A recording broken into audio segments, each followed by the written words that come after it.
दोस्तों नमस्कार। आपको सिर्फ ये बताना चाहता हूँ, जितने भी बहन भाइयों के फ़ोन आ रहे हैं ना पेंशन के संबंध में, वो पेंशन के कारण ना लगने का कारण क्या है कि सरकार जानना चाहती है डेट ऑफ बर्थ। ये एक अधिक सूचना होती है कि हाँ भाई, ये बंदे की जो पेंशन लग रही है बिल्कुल सही है कि गलत है। उसके नए फार्म मेरे पास आ चुके हैं। ये देखिए, हर एक तरह के फार्म है। आगे जैसे एक फार्म से सारा कुछ होता है, वित्तीय सहायता और बच्चों के लिए, अपंग के लिए और बुढ़ापा पेंशन।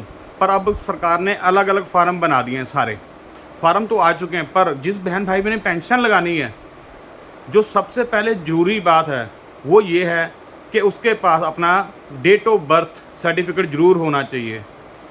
ठीक है जी।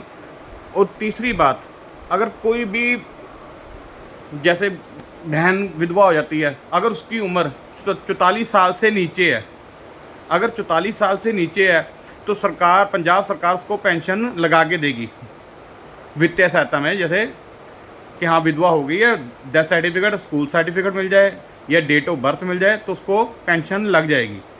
जिसके पास भी अपने डॉक्यूमेंट पूरे हैं वो बहन भाई तो जब मर्जी मेरे को घर पे या दुकान पे जब मर्जी कॉन्टैक्ट करें, मेरे को उसकी पेंशन कागज़ अप्लाई हो जाएंगे। और जिनके पास है ही नहीं, उसमें प्रॉब्लम थोड़ी आएगी, क्योंकि विदाउट डॉक्यूमेंट स्कूल सर्टिफिकेट और जन्म सर्टिफिकेट के अभी पेंशन लगना मुश्किल है। क्योंकि सरकार को हमने ईमेल डाली हुई है सबको कि जो पुराने बुजुर्ग हैं उनके पास स्कूल सर्टिफिकेट भी बहुत दूर की बात है, जन्म सर्टिफिकेट तो नाम मात्र ही होता है ना।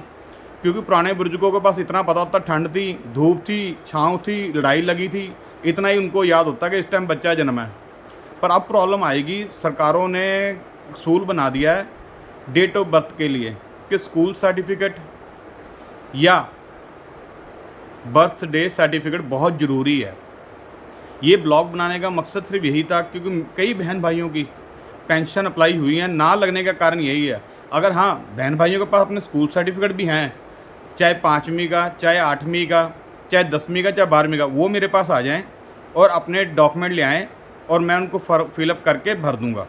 जिन्होंने पहले भरे हुए, जिनके पास ये डॉक्यूमेंट ही नहीं है, उनके लिए पेंशन लगानी अभी थोड़ी सी मुश्किल है। क्योंकि सरकार जब तक नवा नोटिफिकेशन नहीं जारी करती है पेंशन दफ्तरों में, जब तक मुश्किल है। पर मुझे पूरी आस है कि पंजाब सरकार ये जो कानून बना है इसको वापस लेगी। उसमें ये होगा, हमारी माता बहनों, हमारे बापों की जिनकी भी पेंशन रुकी है उनकी सबकी पेंशन लग जाएगी। सिर्फ ये थोड़ा इसी करके लेट हो रहा है और कोई कारण नहीं है लेट होने का। पेंशन तो सबकी लगनी है, क्योंकि कई ऐसा है कि कई बंदे गलत लगवा चुके हैं अपने date of birth Aadhaar card के थ्रू। तो सरकार चाहती है कि जिसका हक बनता है उन्हें ही अपना हक मिले। इस करके पेंशन में थोड़ा बदलाव किया गया है और कोई कारण नहीं है। देखो, जिस चीज़ का जिसको हक बनता है उसे ही मिलना चाहिए, आम बंदे को नहीं मिलना चाहिए। अब मेरी उम्र है 45 साल, तो मैं कहूँ जी बुढ़ापा पेंशन मुझे लग जाए, ये भी काम गलत है। वित्तीय सहायता का मतलब ये है कि जिसको ज़रूरत है, ठीक है ना। अब जैसे कई बहन भाइयों को मुझे फ़ोन आया कि मेरे बच्चे के ये अपंग है, यहाँ से अपंग है, वो बच्चा अपंग होता है 30 से 35%, वो हमारे पे प्रेशर पाता है कि हमारे को 50% से ऊपर बनवा के दो सर्टिफिकेट। ये भी गैर कानूनी है। सरकार से हम कैसे गलत काम कराएं? हमारे से तो सही काम कराने के लिए अब जब मर्जी कॉन्टैक्ट कर लो, हमें कभी मनाही नहीं करेंगे आपके कामों के लिए, ठीक है ना। अब जैसे कई बहन भाई फ़ोन करते कि मेरे घर के आगे घास बहुत हो गई। यार, आपके घर के आगे घास है तो आपने सफाई करनी ना अपने घर के आगे, ना कि सरकार करा के देगी सफाई। इन बातों को भी थोड़ा ध्यान में रखो कि आपके घर के अगर घास है, भंग लगी है, वो आप लोगों ने सफाई करानी है, ना कि हमने। हाँ, सरकारी सीवरेज जैसे ब्लॉक हो गया है, वो हम बैठे हैं आपके लिए, हम करा के देंगे सरकार की तरफ से। जो सरकारी सुविधा बनती है वो हम बैठे हैं आपको करा के देंगे। सरकार आए ना आए, हम बैठे हैं। आपका अजय भाई हमेशा हाजिर है सरकारी काम के लिए।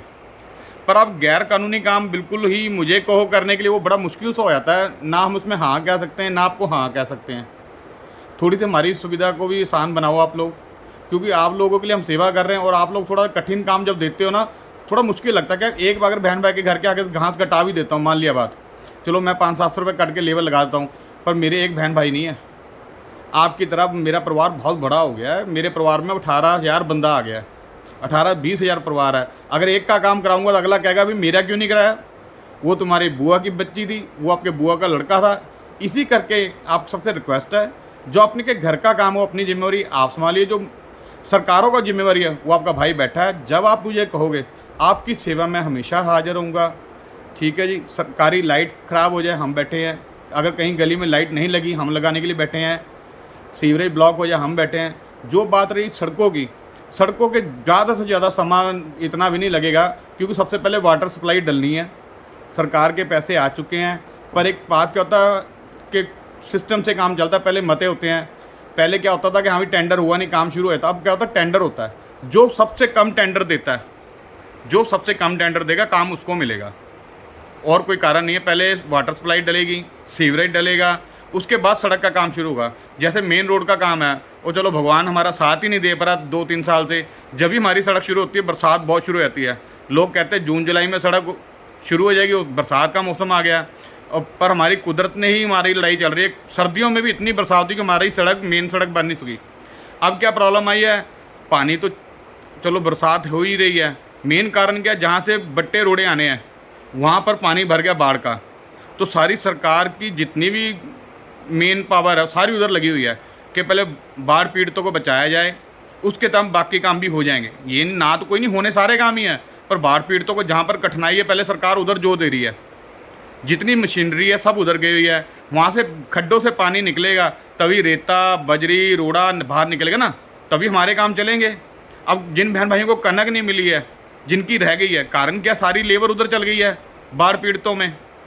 कनक सबकी मिलेगी, बस पर्ची ना किसी की गुम हो, पर्ची कनक की कोई गुम ना करे। पंजाब सरकार इस चीज़ का आश्वासन आपको देती है, जिसके पास पर्ची पड़ी उसको कनक आपके पहुंचेगी, मिलेगी। कनक की गारंटी मैं लेता हूं आपसे, पर्ची ना गुमाना, कनक आपके घर आएगी, इस चीज़ की गारंटी है। आज का ब्लॉग बनाने का मतलब यही था कि आपको बता दूं पेंशन में जो तब्दीलियाँ हुई हैं उसको चेंज जो किया गया है। अगर किसी के पास स्कूल सर्टिफिकेट और अपने जो भी डॉक्यूमेंट हैं, बर्थ सर्टिफिकेट सारे प्रॉपर है, जब मर्जी में से घर पे आके फॉर्म भराइए और मैं जमा करा के दूंगा आपके। ठीक है, धन्यवाद।